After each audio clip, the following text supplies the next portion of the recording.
Well, we don't do much business with Canada from our standpoint. They do a lot of business with us. We're at like 4%, and usually those things don't last very long. You know, we have great things, great product. The kind of product we sell, nobody else can sell, including military. Look, we make the best military equipment in the world, and Canada buys our military equipment, which we appreciate. But we make the best military equipment in the world by far. The missiles, the submarines, everything. Everything we have is really top notch.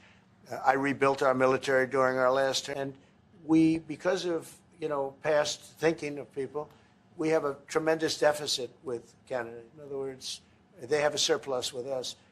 And there's no reason for us to be subsidizing Canada. Canada's a place that will have to be able to take care of itself economically.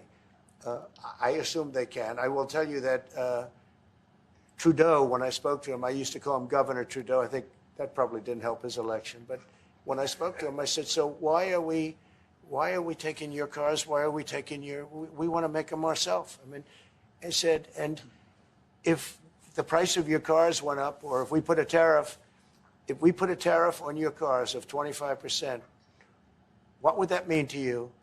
He said, that would mean the end of Canada. He actually said that to me. And I said, that's a strange answer, but I understand his answer. But no, I mean, it's hard to justify subsidizing Canada to the tune of maybe $200 billion a year. We protect Canada militarily, and we always will. We're going to, you know, that's not a money thing. But we always will. But, you know, it's not fair. But why are we subsidizing Canada $200 billion a year, or whatever the number might be? It's a very substantial number. And it's hard for the American taxpayer to say, gee whiz, we love doing that.